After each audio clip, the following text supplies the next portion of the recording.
Nhung xin kính chào quý vị. It's a very moving ceremony, and we'll start off with the motorcycles honoring our Vietnam veterans, and there will be songs sung by VNTV-Ohana. In addition to that, we'll have a very moving ceremony where we light the candles. In addition to that, we'll have the helicopter fly over. Very impressive. Chào các ông bà em. Chúng tôi muốn cảm ơn ông bà đi quân bộ ngày này. Bây giờ bạn tôi khâu nên là nguyện muốn nói cảm ơn người Mỹ đi Việt Nam. Nhưng thứ nhất, tôi muốn nói lại tiếng Anh. As I was saying, good evening, ladies and gentlemen. At this time, my friend Nina Nguyen would like to express her gratitude and appreciation to those Americans who went to Vietnam to fight for freedom. Nina?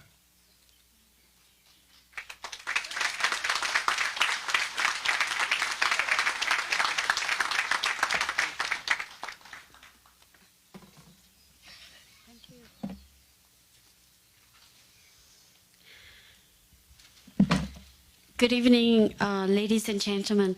I don't need to speak Vietnamese today because Annie Harris helped me already.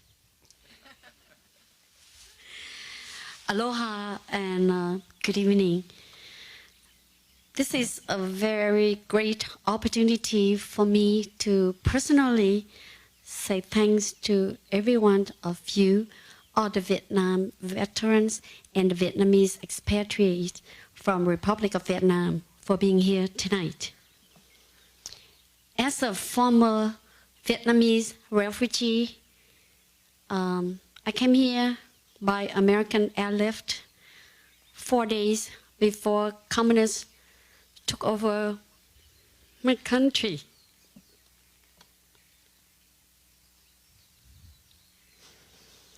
I am speaking for Vietnamese Americans who are here.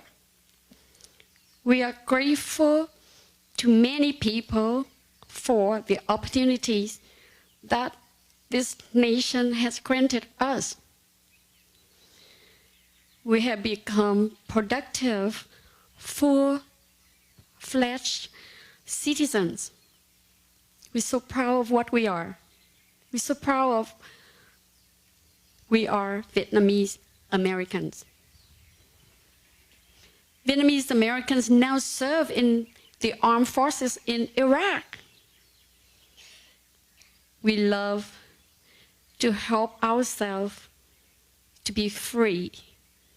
Also, we would like to do anything to support this country, to help other countries to be free, because we appreciate freedom. Many of you made that possible. I like to mention a few. United States Senator Daniel Akaka, for your political support, especially your letter to the event of Vietnam Veterans Memorial Stone dedicated by VNTV-Ohana on April 30th, 2006. And thank you so much, sir, for supporting us. U.S. Representative Ed Case, for your supporting our troops in Iraq. Thank you.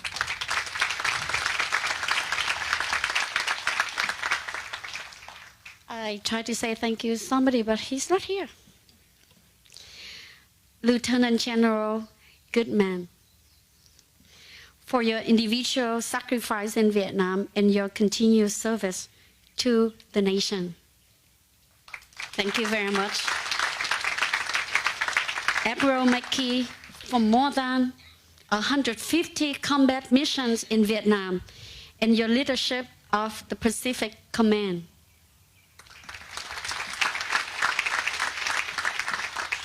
Lieutenant General Hang Sakpo, for your bravery on the rice fields in Vietnam, a great Marine role model. Thank you, sir.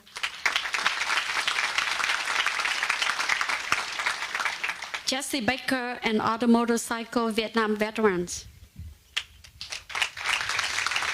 You are one of the most supportive groups that help us in many events. We appreciate your continued effort.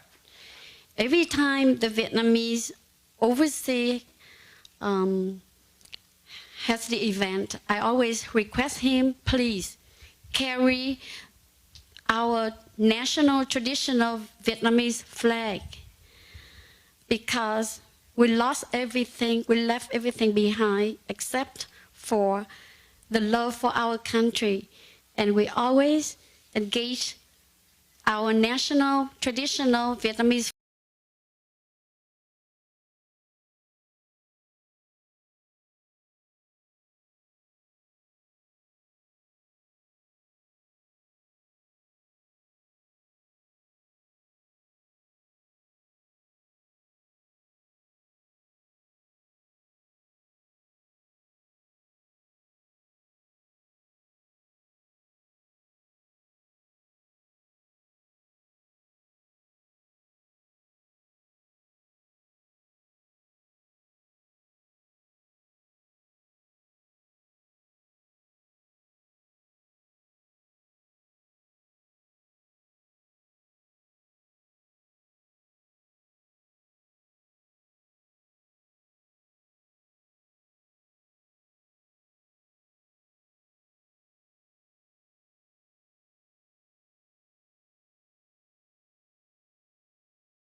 And of course, Renee Berthiem, for your duty as a Marine in Vietnam and many years of Vietnam veteran candlelight service. Renee, thank you. Carswell Ross, for your leadership of Veterans of Foreign Wars Post 10583 at this annual event. Where's Carswell? Thank you very much. To former POW Captain Jim Hickerson and lovely wife Carol Hickerson for keeping the faith when you were at Hanoi Hilton. For generation to come, we don't know what Vietnam veterans or POW indicating Hanoi Hilton. So I would say that the prison, because later on young people growing up, they say, wow, Hanoi has a beautiful Hilton. That's why everybody talking about Hanoi Hilton, because we got lost track. To Johnny Webb, sir, for continuing service to MIAs and POWs, and for allowing me to learn more about the remains of American and Republic of Vietnam servicemen at Jay Park. Thank you very much. To all American and Vietnamese veterans, VNTV-Ohana has donated a memorial plaque in honoring your services with ultimate sacrifice and dedication for freedom, democracy, and human rights for Vietnam. Your sacrifice for the noble cause is not in vain. When we were side by side, shredding your flesh, your bone, your blood with our people for this cause, we became brothers and sisters, and I salute your sacrifice. I believe that freedom is not only for America, that we need your continued sacrifice to fight oppression around the world. Thanks again. God bless America. And I love all Vietnam veterans who protect us when we were young, when we were in Vietnam. And now you continue to support us when we're here in America. And thank you so much. My last say thank you to the person, Mr. Ron Jones. Please, you come up here, please. He was the one who helped me and my group, VNTV-Ohana, to get the memorial stone done. Thank you so much, sir.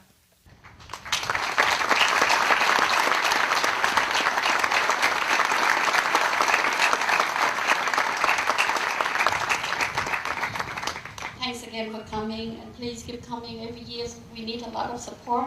So next, we would like to sing a song in memory of the soldier of freedom and my VNTV-Ohana. Without them, I barely to do things when we live here in America with our parents, with our families, with our country. But now we're so proud that we are Americans. Thank you. Thanks again.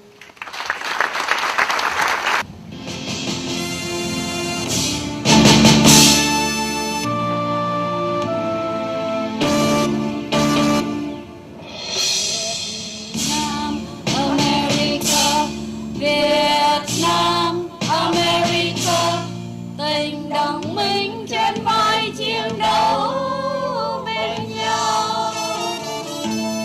Vietnam, America, Vietnam, America, sacrifice to save our country's pride. When or past, they're at the front to stand together, proud and brave. Tôi dân cho lòng sông, Tổ quốc lưu minh danh anh, những anh hùng đi vào lịch sử muôn đời.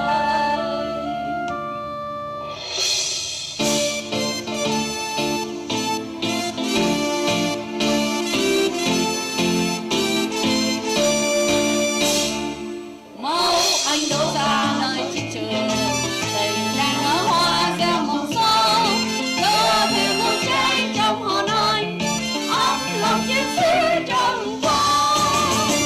Vietnam, our country's nation, to those who can, this land, this beauty must stand by. Vietnam, America, Vietnam, America, with freedom flag to take you home. Vietnam, America, Vietnam, America, Vietnam, America, Tổ quốc vinh danh anh.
nhìn trùng xa ai vẫn hát vang lời Việt Nam,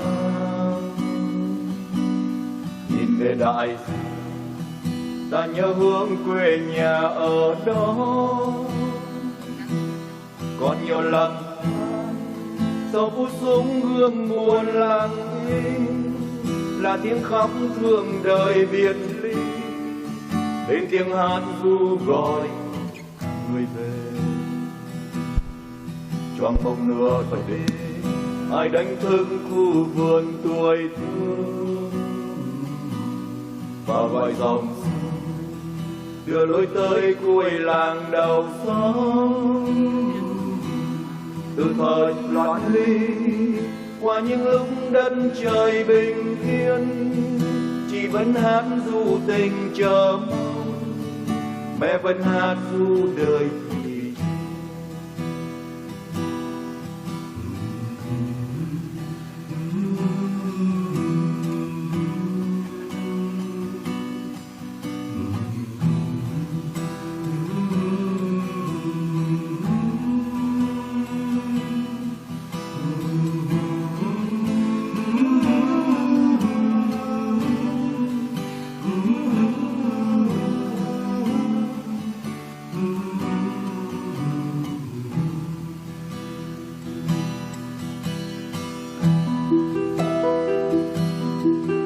bỏ lòng.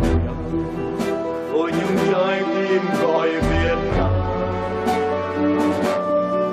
bỏ lòng. Ôi những trái tim cùng dòng máu.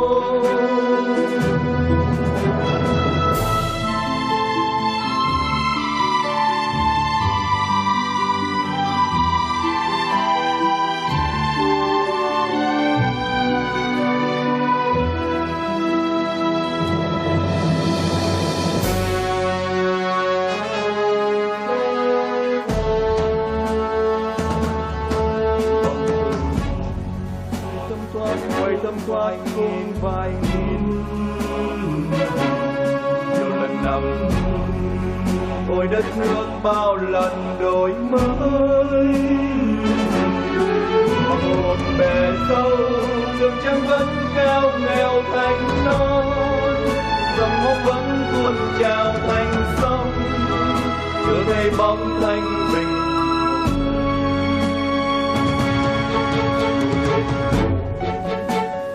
Hát vang lời Việt Nam, bỏ lòng. Ôi những trái tim cùng dòng máu, quanh người gọi ta, rồi số kiếp lưu đầy gần xa, rồi bóng tối ngừng bài cuồng ca, cho tiếng hát mơ ngày.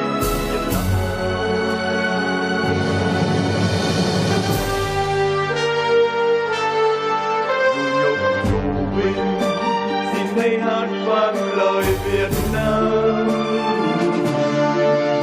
bỏ lòng. Ôi những trái tim cùng dòng máu, quanh người gọi ta, rồi số kiếp lưu đầy gần xa, rồi bóng tối ngừng bài cuồng ca, cho tiếng hát mơ ngày Việt Nam. Việt Nam, ngày thoát bóng đêm dài tầm thang, ngày thế giới reo mừng hòa vang, trong khúc hát một ngày Việt Nam.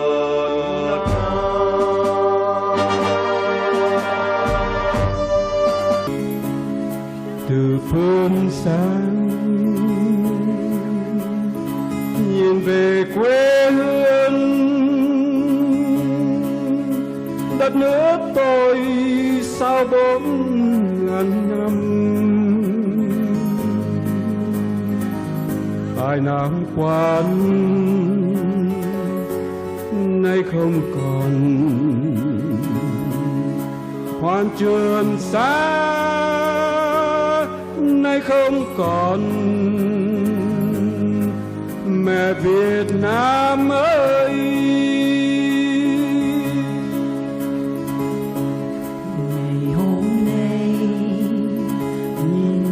quê hương đất nước tôi sao lắm nhiều nhường, người yêu nước trong chốn lao tù. Mẹ thương con thiêu cháy thân mình, mẹ Việt Nam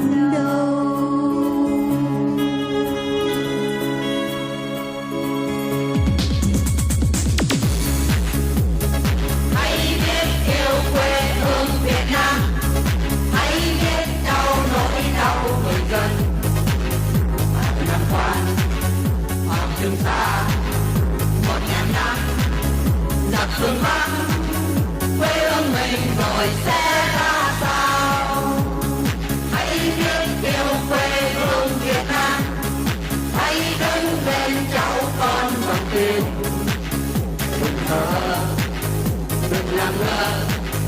chiều con tim cùng bước tới, chúng ta là dòng giống lá hoa.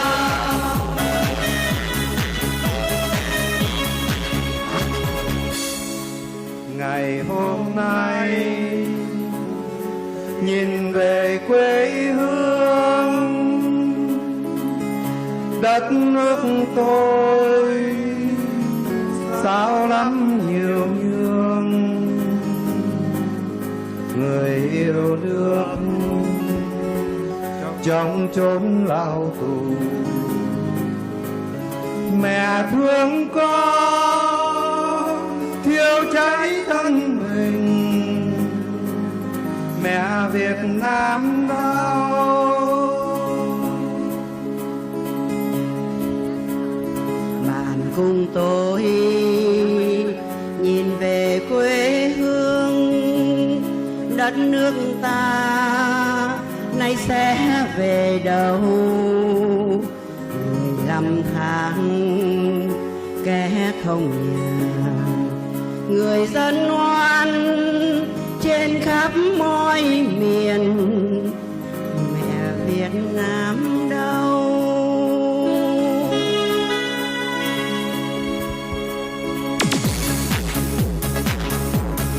Hãy biết yêu quê hương Việt Nam, hãy biết nhau nỗi đau người dân. Nam quan hoàng Trường Sa 1000 năm giặc phương Bắc, quê hương mình rồi sẽ ra sao. Hãy biết yêu quê hương Việt Nam, hãy đứng lên cháu con dòng tiền.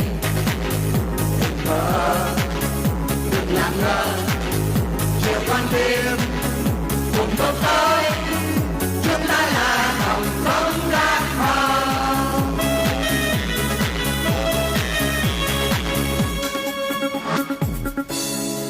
Vẫn còn đây các con của mẹ, vẫn còn đây các con của cha. Con sẽ về bằng hoàn thân sáng, con sẽ về bằng cách linh thiêng, từ dòng Kiều Long lên đỉnh Trường Sơn, từ lòng đại dương đến chân trời quê hương. Trăm con từ khắp tám hướng quay về, như ngày nào cùng bọc mẹ ra đi. Vẫn còn đây các dân tiên đầu, vẫn còn đây cháu con lạc lâu. 50 người cùng về lên núi, xây bưng biển lập cuộc chiến đấu tranh. Còn 50 người vượt đại dương, mình cùng cha quyết xây lại quê hương. Trăm con cùng chung góp màu đào, từ đồng tình về đất miền Cà Mau. Hẹn gặp lại anh trong một ngày mới, hẹn gặp lại em trong một ngày vui, là ngày giải phóng nước non rạng ngời, là ngày hạnh phúc thanh bình ngàn nơi. Hẹn gặp mẹ cha trong ngày hồi lớn, hẹn gặp lại nhau trong ngày Việt Nam, là ngày giải phóng nước non rạng ngời, là ngày hạnh phúc thanh bình ngàn nơi. Vẫn còn đây cái tim thiên hậu, vẫn còn đây mẫu xuân Việt Nam. Con không sơn dù đời cay đắng, tâm không sơn dù lòng trắng khăn xô, còn hồn Việt Nam là còn niềm tin, còn người Việt Nam sẽ có ngày quang vinh. Trong đêm trường tung sáng mặt trời, mai bình minh về rồi Việt Nam ơi.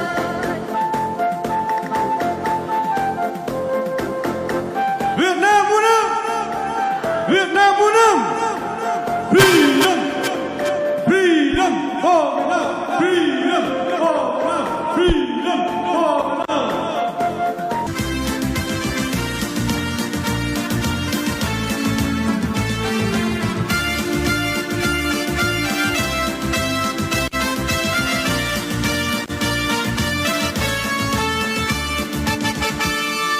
Ta ra đi đường gặp bình trong gai tâm ta quyết không sơn, đôi cà mau nam quan lên sơn hà nhung ngấm, đôi tổ tiên anh hùng đến đời đời cháu con. Ta sống và khi nước nhà tới hồi quy biên, đoàn người từ Nam Châu cùng chung hướng quay về, đánh giặc ngoài sơn lăng và quân cộng ba nước, độc lập sơn hà và dân tộc tự do. Ngày bầu, ngày bác, ngày chị, ngày em cùng đứng lên đáp lại lời sông núi gọi, dậy trong chiến của đông lòng ca nhân loại, rằng với ánh mặt trời quyền dân chủ tự do, quyền giữ niềm tin và hạnh phúc ấm no. Hỏi vì sao một chế độ phi nhân còn tồn tại đến bây giờ? Ta ra đi nối lại những vòng tay ấm, đường gặp bình trong gai tâm ta quyết không sơn, nơi Cà Mau Nam Quan Liên Sơn Hà nhung ngấm, nơi tổ tiên anh hùng đến đời đời cháu con. Ta sống và khi nước nhà tới hồi nguy biên, đoàn người từ Nam Châu cùng chung hướng quay về, đánh giặc ngoài sơn lăng và quân cộng ban nước, độc lập sơn hà và dân tộc tự do.